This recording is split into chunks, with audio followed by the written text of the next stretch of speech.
तो हेलो दोस्तों, स्वागत करता हूँ यूट्यूब चैनल क्यों खेल पर। दोस्तों उम्मीद है कि हम लोग सही होंगे, स्वस्थ होंगे, अपनी तैयारी को अच्छे से कर रहे होंगे। दोस्तों आज का हमारा जो टॉपिक होने वाला है वो है वेदांग। कल के वीडियो में हमारा पिछला वीडियो था उसमें मैंने बता दिया था कि जो है वेद क्या होते हैं, कितने होते हैं और उसके कितने मंडल होते हैं, उसमें कौन से मंत्र होते हैं, किस किस की चर्चा हुई है। दोस्तों आज का जो वीडियो है वो वेदांग बताएंगे आप लोगों को कि वेदांग कितने होते हैं और वेदांग की रचना किस लिए की गई थी और वेदांग होते क्या हैं। दोस्तों ये वेदांग तो दोस्तों वेदों को भली भांति समझने के लिए वेदांग की रचना की गई थी। जो वेद मैंने कल पढ़ाए थे यानी ऋग्वेद, सामवेद, यजुर्वेद और अथर्ववेद, ये जो 4 वेद थे इनको जब तक हम ये वेदांग नहीं पढ़ेंगे तब तक उनको जो भली भांति समझ नहीं सकते हैं। तो वेदों को भली भांति समझने के लिए वेदांग की रचना की गई थी। दोस्तों वेदांग की जो संख्या होती है वो होती है 6। अगर जब तक हम इनको नहीं पढ़ेंगे तब तक हम वेदों को नहीं समझ सकते, क्योंकि उनकी जो भाषा होती है वो अलग होती है। उसमें जैसे हम मान लीजिए अगर जब तक हम इंग्लिश को नहीं सीखेंगे, जब तक हम जैसे अगर हमको इंग्लिश सीखनी है तो उसमें हमको ग्रामर सीखनी होगी, तभी तो हम इंग्लिश सीख पाएंगे।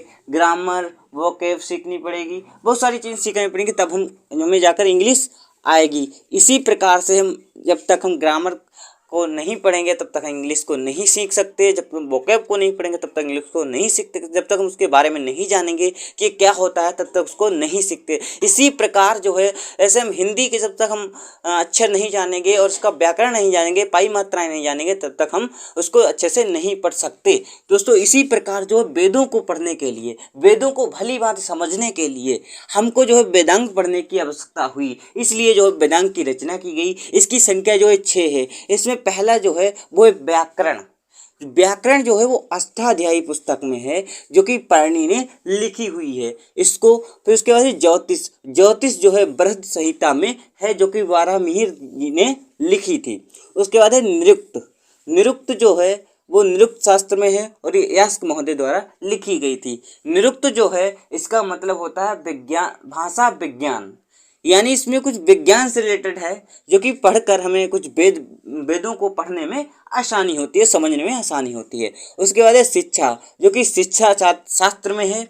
उसके बाद है कल्प, कल्प शास्त्र में है जो कि गौतम ऋषि ने लिखी थी। कहीं पर भी ये क्वेश्चन आ जाता है कि अष्टाध्यायी की रचना किसने की, तो पाणिनि। वृहत संहिता की किसने की, वाराहमिहिर। निरुक्त शास्त्र की रचना किसने की, यास्क महोदय ने।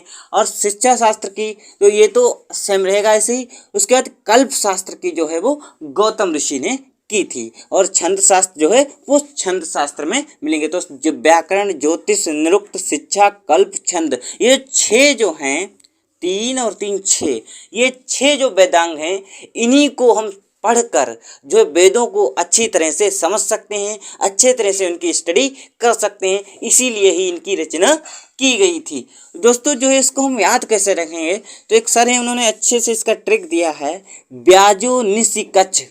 ब्याजो निसि कच्छ, तो व्या से व्याकरण, जो से ज्योतिष, नि से निरुक्त, सी से शिक्षा, क से कल्प, छ से छंद। इसी प्रकार इसको हम याद रख सकते हैं। दोस्तों 6 वेदांग हैं, आप लोगों को अच्छे से ध्यान रखना है। उसके बाद जो है ये वेद जो होते हैं, वेद वेदांग को पढ़ाने वाले अध्यापक को उपाध्याय कहते हैं। जो भी टीचर होता है वो वेद और वेदांग का जो पढ़ाता है, वेद वेदांग को पढ़ाता है लोगों को, तो उसे जो है उपाध्याय कहते थे, दोस्तों कहते हैं।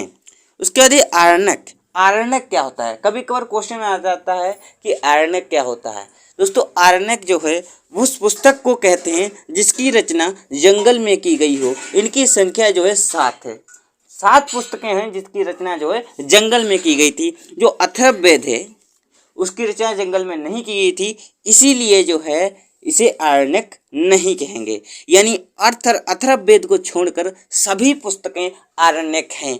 ऋग्वेद, सामवेद, यजुर्वेद, ये सभी आरण्यक हैं। और कुछ पुस्तकें हैं वे भी आरण्यक हैं, लेकिन जो जिसकी रचना जो है जंगल में की गई थी वही आरण्यक कहलाएंगी। दोस्तों आपने समझा होगा कि वेदांग क्या होते हैं, इनकी ज़रूरत क्या थी रचना करने की, और इनसे क्या क्या जो है इसमें कौन कौन से सब्जेक्ट हैं, कौन कौन सी पुस्तकें हैं वेदांग में, ये सभी को वेदांग कहते हैं।